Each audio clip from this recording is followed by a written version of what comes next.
Act చేశాడు చేసాడులే చేశాడు మమ్మల్ని మాకంతా సినిమాలు చూపించాడు ఈ జీవితాంతం మాకు చూపించాడు సినిమా ఆ సినిమా ముందు మీ యాక్టింగ్ ఇవన్నీ వేస్ట్ అంటుంటుంది అంటే లోపల ఉంటుంది కానీ she will not expose any time.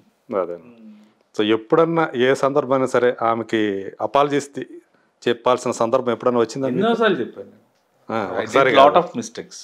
Okay. లైఫ్లో ఎవరో చేయలేని మిస్టేక్స్ చేశాను. అన్ని సార్లు మిమ్మల్ని ప్రతిసారి ఫర్గివ్ చేసింది. అదే ఐ మేబీ దాని లవ్వా లేకపోతే నా అదృష్టం నాకు తెలియదు కానీ నేనైతే 100% I'm not correct. Okay. She is the perfect person who made నా ఫ్యామిలీలో ఉందంటే కారణం అదంతే. ఒక మోస్తరుగా ఒక సెట్ అయిందంటే మీ ఫ్యామిలీ ఆమె అంటారు. Exactly sir. And my father. మా నాన్న ఇప్పుడు కూడా నన్ను కంటికి రెప్పలాగా చూస్తూ ఉంటాడు ఆయన. స్టిల్ ఇప్పటికీ. ఇప్పుడు సరదాగా ఒక చిన్న ఎగ్జాంపుల్, ఇప్పుడు నాకున్న పొజిషన్కి భగవంతుడి దేవల్ల ఒక 5,000-10,000 కావాలి. నాన్నగారు ఇక్కడే ఉంటారా? నాన్నగారు వైజాగ్లో ఉంటారండి. ఆయన రామ్కీలో is working as after retirement కూడా రామ్కీ గ్రూప్ ఆఫ్ కంపెనీస్లో వర్క్ చేస్తున్నారా వైజాగ్. ఇప్పటికీ నాకు 10,000 కావాలంటే ఎవరో మీలాంటి ఫ్రెండ్స్కో ఎవరికైనా అడిగితే ఇస్తారు కదా. నాకు టక్కున మా నాన్న చేసేస్తాను ఫోన్, అర్జెంట్గా 10 పంపించు. ఎందుకురా నువ్వు ఎంత సంపాదిస్తున్నావు, నీకు 10,000 ఎందుకు ఖర్చు వచ్చింది, నువ్వు దేనికైనా తగలడతావా, ఇవి ఏ క్వశ్చన్ ఉండదు. ఆయన కూడా ఒక అరగంటలో ఆఫీస్కి వెళ్తాను, అక్కడ చేసేస్తాను, నాకు ఇలా పంపించడం రాదు, అకౌంటెంట్కి చెప్పాలి ఆడిస్తాడని ఇన్ని చెప్తాడు తప్ప. ఒకసారి మా అమ్మ ధైర్యం చేసి ఎవరే మీ నాన్నకు నువ్వు అడుగుతున్నావు, ఏ పొజిషన్లో ఉన్నాడని అడుగుతున్నావు అని. నాకు తెలీదు. చిన్నప్పటి నుంచి డబ్బులు కావాలంటే నాన్న అడగడం అది అలవాటు నాకు, అంతే. ఇప్పటికే అదే. ఇప్పటికే ఆయనకి ఏంటంటే నువ్వు అనుకోవడం ఆయనకి అలవాటు. ఇప్పటికి ఆయన చేసేది అదే. రిటైర్మెంట్ తర్వాత కూడా ఇది నవ్వుకుంటాం తప్ప. రిటైర్మెంట్ తర్వాత కూడా మీ నాన్నగారికి ఈ విషయంలో రిటైర్మెంట్ లేదు, నాన్న కొడుకు విషయంలో రిటైర్మెంట్ లేదు, టైర్డ్ అయిపోతున్నాడు తప్ప. సో అది నాకు ఒక అలవాటు. మీ ఇంటి సంగతి అవి బాగుండేవి. సో ఇప్పుడు సెట్స్ మీద మీరు ఎప్పుడు నవ్విస్తే అట్లాగే ఉంటారు కదా. అంతే. డైరెక్టర్స్ కూడా నేను వన్స్ చాలా మందికి, అంటే నేను ఎవరి గురించి వేరేగా అంటలేదు, క్యారవాన్లో కూర్చోవడం, మన షార్ట్ ఫిలిమ్స్ తెల్లడం అలవాటు. కానీ నాకు వన్స్ నేను క్యారవాన్కి వచ్చి బయటకు వచ్చానంటే డైరెక్టర్ల దగ్గర కూర్చుంటాను. ఇంకా అలా నవ్వించుకుంటూ వాళ్ళతో మాట్లాడుకుంటూ అల్లా సోది ఇల్లి సోది, ఇంకా ఎలాగ మరి బాగా క్లోజ్గా ఎవరు లేరంటే ఇంకా బిచ్చింగ్ స్టార్ట్ అయిపోద్ది. అల్లాడేంటి ఏంటి అది ఎలాగ అయిపోయిందంటే ఇది ఎలాగ అయిపోయిందంట, అంతే అయిపోయింది. షూటింగ్ తర్వాత మళ్ళీ దానికోసం మళ్ళీ గొడవ ఉండదు. మళ్ళీ ఆయన ఫోన్ చేసి నేను ఇలాగ అన్నావు, అది ఎలాగ కాదు ఎలాగ అయ్యిందంట, ఇది మళ్ళీ ఉండదు. ఆ టైంకి అలా మాట్లాడేసుకోవడం అంతే. మీ కంటిన్యూగా మీ షెడ్యూల్ ఉండి మీ కాల్ షీట్లు ఉండి ఒక వారం రోజులు 8వ రోజు ప్రభాస్ సీన్ కనుక లేకపోతే సెట్లో ఇబ్బంది పడేవాళ్ళు అంట అంతా. ఆనెస్ట్లీ స్పీకింగ్ 13 రోజులు క్యారెక్టర్లు 20 రోజులు అయిపోయి ఇందులో లేడు కదా సార్ పెట్టండి రమ్మన్నాడు షూటింగ్ రమ్మనండి అని. ఇట్లాగే నాకు హరిశంకర్ గారు అయితే అసలు గబ్బర్ సింగ్ అంతా నాకు అన్ని డేట్స్ లేవు. ఓకే. ఆయన కావాలని పెట్టేవారు. పైగా ఒక ఇంప్రెషన్ నా మీద, వాళ్ళు దయ అనుకోవాలి నాకు. అంటే బాగా హరీష్ శంకర్ని బాగా మీరు ఎంటర్టైన్ చేసేవాళ్ళు అనమాట మీ కబుర్లతోటి. పెట్టి వాళ్ళు స్ట్రెస్లో ఉంటారు సార్. డైరెక్టర్స్ అంటే మనం అనుకుంటాం కానీ పేరు వచ్చిన తర్వాత మనం ఓకే, పేరు రాకుండా కష్టపడే వాళ్ళని రోజు చూస్తాను. వాళ్ళ డ్రీమ్స్ కానీ వాళ్ళు పడే కష్టం కానీ వాళ్ళు చూస్తుంటే మనకి ఎంతో కొంత రాముడికి ఉడత సహాయంలాగా మన వరకు మనం వచ్చినందుకు సరదాగా వాళ్ళని నవ్వించగలిగితే, వాళ్ళని ఎంటర్టైన్ చేయగలిగితే, వాళ్ళు బాగుంటే ఒక 10 మందికి 100 మందికి పని వస్తుంది కదా అనే కాన్సెప్ట్ అంతే. సినిమా ఏదన్నా హిట్ అయిందంటే ఎక్కువ శాతం హీరోలు కొట్టేస్తారు క్రెడిట్, సినిమా ఫ్లాప్ అయితే మాత్రం డైరెక్టర్ మీద పెడతారు కదా. సో అలాంటి ఒక క్రిటికల్ పొజిషన్ అది అంతే డైరెక్షన్ అనేది. అంతే సార్. సో మీకు బాగా క్లోజ్ అయినటువంటి డైరెక్టర్స్ ఎవరు హరీష్ కాకుండా? నాకు చాలా మంది క్లోజ్ అండి. ఇప్పుడు పరశురామ్ గారు, బుజ్జి గారు, అండ్ ఫస్ట్ ఇంకా రాజమౌళి గారు అయితే ఇంకా బాగా క్లోజ్. తర్వాత ఆయన స్టేజ్ మారిపోయింది. వి వినాయక్ గారు, ఇంకందరూ కరుణాకరన్ గారు, ఇంకందరు డైరెక్టర్స్ బాగా క్లోజ్. అంటే నేను నా లిమిట్ వరకు నేను ఉంటాను సార్. అంటే తర్వాత ఇంకా మళ్ళీ చాలా పర్సనల్ థింగ్స్లోకి వెళ్ళిపోయి మనం ఏదో ఇదైపోతున్నాం అని వాళ్ళకి అది ఉండదు. ఆ సెట్ వరకు వాళ్ళ మూడు, వాళ్ళ టైము, వాళ్ళు మన మీద పెట్టే అటెన్షన్ బట్టి మనం మూవ్ అవుతాం. వినాయక్ కూడా బాగా ఎంజాయ్ చేసేవాడు మేము మీ కంపెనీని. వినాయక్ గారు అయితే అసలు మేము యోగి టైంలో అసలు ఎంజాయ్డ్ లైక్ ఎనీథింగ్ అసలు. మామూలుగా ఎంజాయ్ చేసేవాళ్ళం కాదు అసలు. యోగి షూటింగ్ అప్పుడు మీ ఇద్దరమే ఖాళీగా ఉండేవాళ్ళం. ఆయన షార్ట్లో ఉండేవాడు, నయనతార షార్ట్లో ఉండేది, యూనిట్ అంతా వర్క్లో ఉండేది. వినాయక్ గారు ఆయన డైరెక్టర్ డాన్స్ మాస్టర్ ఉంటాడు, సాంగ్ అవుతుంది. సో ఆయన నేను కెమెరా ముందు కూర్చొని మాట్లాడుకున్నాను. మన ఇద్దరం ఖాళీగా ఉన్నాం సీన్ ఎక్కడ అనేవారు. అది సార్ ఏదో అక్కడే సాంగ్ జరుగుతూ ఉంటుంది, సాంగ్ జరుగుతూ ఉంటుంది, మన పనేం లేదు, ఏదో ఒకటి జరుగుతూ ఉంటే. ఇప్పుడు ఫుడ్ ఇక్కడ సరిపోవట్లేదు, లొకేషన్ చాలా దూరంగా ఉంది, కేఎఫ్సీకి వెళ్ళి అందరికి ఫుడ్ తెస్తే సరిపోద్దని ప్రొడ్యూసర్ అంటే, పోనీ ఆ పనైనా చేద్దాం పదా మనం వెళ్ళి తెచ్చేద్దాం అంటే ఇద్దరం కలిసి వెళ్ళి ఫుడ్ తీసుకొచ్చి యూనిట్కి పెట్టి అది కూడా జరిగింది లిటరల్ గా. అస్సలు వినాయక్ గారు అసలు మామూలు ఎక్స్పీరియన్సెస్ కాదు మాకు అస్సలు. ఇంకా ఆయన ఈవినింగ్ 6:30, 7కి ఆయన మాట్లాడడం మొదలెడితే అసలు ఆ పేరులోని ఆయన ఉచ్చారణలోని ఉన్న ప్రేమ. సీనా ఇట్రా, సీనయ్య ఇట్రా, ఆయన ప్రభాని ముద్దుగా పిలుస్తారు. ఆయన మాట కానీ అంటే ఆయన అంటే మాట్లాడితే టైం తెలీదు. నాన్ స్టాప్గా మార్నింగ్ 6:30 అయిపోయింది, తెల్లారిపోయింది అనిపిస్తుంది. అంత దీనికి టైం పాస్ అయిపోద్ది ఇంకా. సో అందరితోటి మీరు ఏ సినిమాకి పని చేస్తే ఆ సినిమా డైరెక్టర్కి ఆల్మోస్ట్ ఒక ఫ్రెండ్ లాగా అయిపోయేవాళ్ళు అంతే. అదే.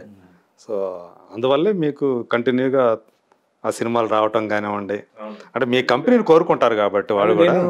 పర్టికులర్గా డబ్బులకు ప్రయారిటీ ఇవ్వను సార్.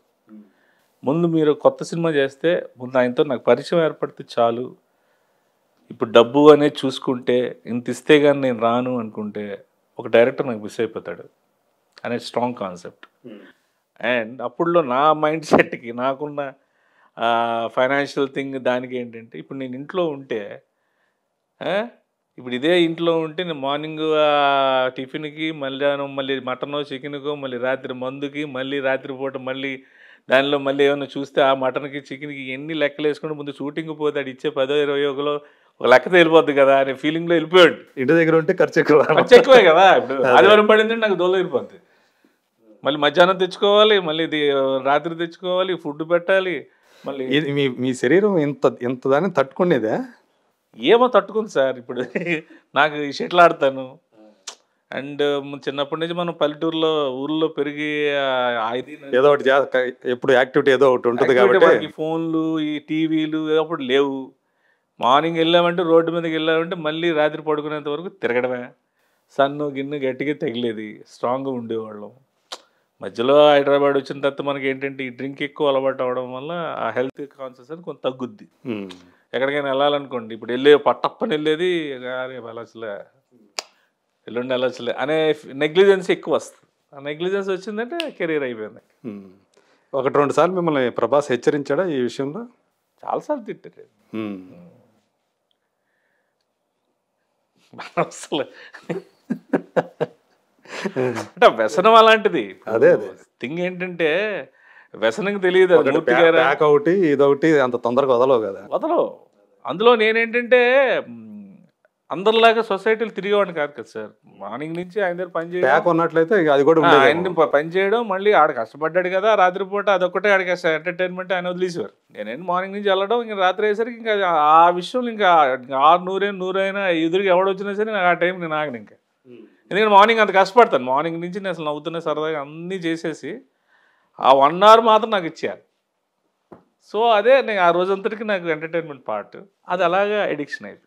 అట్లాగే హీరోలు కూడా సర్కార్ వారి పాటలో మహేష్తో కూడా మంచి కంపెనీ అనుకుంటా కదా. అప్పటికి నేను మానేశాను.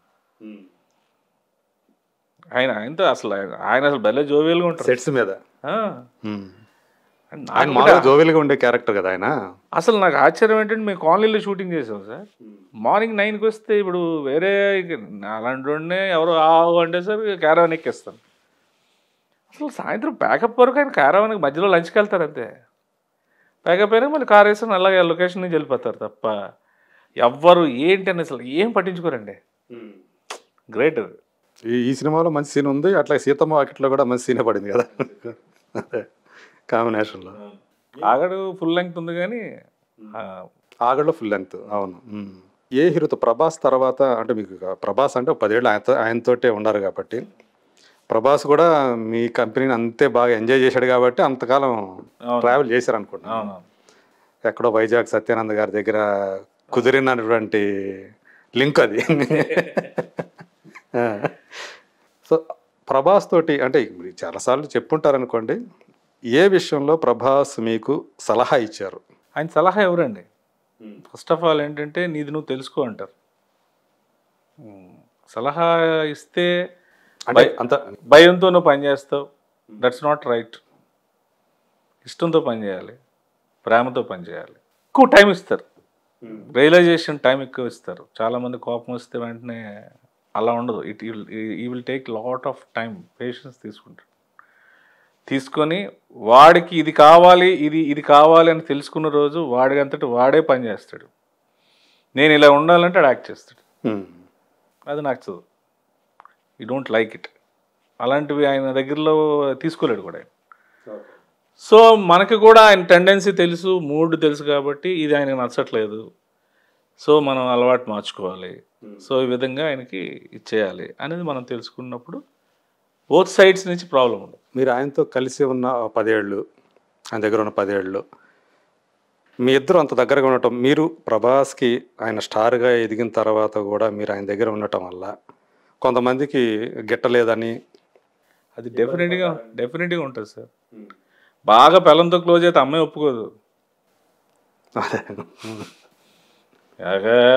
నేను ఇంత పెంచాను, ఆడికి ఇన్ని చేశాను వచ్చింది అర్థం, ఇంకా ఆడి ఇష్టం, ఆడు తల్లినే మర్చిపోయాడు, కేటికి గుర్తుడే గుర్తులేదు, అది లేదు ఇది అంటాం. ఇది కామన్ థింగ్ సార్. అవి నేను పట్టించుకునే స్టేజ్ నాది కాదు అసలు. ఆయన అసలు అంటే ఎప్పుడైనా ఎవరైనా చెప్పుడు మాటలు విని కానీ ఇంకో రకంగా కానీ మీ మీద ప్రభాస్ కోపడ్డ సందర్భం? అది నాకైతే తెలియదు, మీకు తెలిస్తే నాకు తెలియదు, కానీ నాకు ఎప్పుడు అలా లేదు. అంటే చెప్పేవాడు ఉంటారు కదా? ఉంటారు, డెఫినెట్గా ఉంటారు, వినాలి కదా మనం ఫస్ట్. మీ దృష్టికి అయితే ఎప్పుడు రాలేదు? నాకు అలాగే మాకు ఎప్పుడు లేదు. మాది ఫెయిర్ రిలేషన్ అండి, నథింగ్ కాంట్రాక్ట్ బేస్డ్. ఇక్కడ ఏంటంటే ఇది ఇలా ఉంటే ఇలా ఉండాలి, ఇలా ఉంటే ఇలా ఉండాలి అనేది కాదు. అదొక నది ప్రవాహం అనేది ఒకసారి గంగా యమున నది ఎక్కడో స్టార్ట్ అయ్యి అలా దాటి దాటి దాటి దాటి వెళ్ళిపోయింది అన్నట్టుగా వెళ్ళిపోవడం తప్ప పర్టికులర్ మా ఏరియాకి రా అమ్మా, నువ్వు ఇక్కడి నుంచి ఉండమ్మా, ఇది మన తాలూకు వాళ్ళది, ఇది మన జిల్లా వాళ్ళది, ఇది లేదు. ఈ కండిషన్స్ నామ్స్ మాకు లేవు, అది ఎప్పటికీ లేవు, ఇప్పటికీ రావు. ఎందుకంటే నాకు సిస్టమ్ తెలియదు. అదే అంటే ఎప్పుడు మీకు ఇంకా చాలు అనిపించింది? అంటే మీరు వదులుకున్నారా లేకపోతే ఆయన? వదులుకోవడం అంటే వదులుకోవడం కాదు సార్. ఇప్పుడు నేను వరుసగా సినిమా షూటింగ్లో ఎక్కడ ఉంటాను. ఆయన వర్క్స్ ఇప్పుడు మీరు వస్తున్నారు, రేపు మార్నింగ్ 10:30కి మూర్తి గారితో మీటింగ్ ఉందని అంటారు. నేను అప్పుడు ఏం చేయాలి? నేను పలానా దగ్గర ఉన్నాను, ఇక వెంకటరావు నువ్వు వెళ్ళి వచ్చారు, మూర్తి గారు వస్తారు, కలిసి వస్తే ఒకసారి అని నేను చెప్పలేను కదా. So that is the communication between these two. అది కొంచెం కాంప్లికేషన్ అవుతున్నప్పుడు దెన్ ఐ డిసైడ్ నేను చేసుకొని వచ్చేస్తాను, షూటింగ్లు ఎక్కువ ఉన్నాయి, కొన్నాళ్ళు నేను ఇది కూడా చూసుకొని వస్తానంట. నీకు ఇంట్రెస్ట్ ఉంది కదరా, సత్యానంద్ గారి ట్రైనింగ్ అయినా కదా, నువ్వు యాక్టర్ అవుదామని వచ్చావు కదా ఇక్కడికి, చెయ్యి, చూసుకో, నీకు ఎంత బాగుంటుంది, నీకు మరీ నచ్చకపోతే నువ్వు నా దగ్గర, నేను ఎక్కడికి వెళ్తానని ఆయన. Okay, that is the thing, మ్యూచువల్గా అంతే తప్ప ఎవరో. ఏ టైంలో అది జరిగింది? మిర్చి తర్వాత. మీరు లాస్ట్ సినిమా చేసింది కూడా మిర్చి తర్వాత. మిర్చి ప్యారలల్ గా షూటింగ్ జరిగింది నా గబ్బర్ సింగ్ రిలీజ్ అయినాక వెరీ బిజీ. ఓకే. సో అవుట్డోర్లు, అటు ఇటు తిరగడాలు, ఇవన్నీ మాకు ఆర్టిస్ట్గా ఉంటాయి కాబట్టి అవన్నీ మనం చేయాలి. ప్రభాస్ దగ్గర ఉన్న కాలంలో మీరు సినిమా ఛాన్సులు కోల్పోవటం అట్లా జరిగింది? చాలా కోల్పోయాను, చాలా. సో ఈయన దగ్గర టైం ఇక్కడ ఉంచాలి కాబట్టి ఈయన కోసం కేటాయించాలి కాబట్టి కదా, ఇటు అటు ఉంటాయి సార్. లేకపోతే ఈ పాటికి ఇంకా ఆల్మోస్ట్ అక్కడతో ఆరింటితో వెళ్ళిపోయేవాడిని, వెనక్కి ఇన్ని సినిమాలు చేసేవాడిని కాదు, అదంతా నాకు తెలుసు. సో ఆ తర్వాత కూడా మీ ఇద్దరి మధ్య రిలేషన్ అనేది ఎలా ఉంది? ఎప్పుడు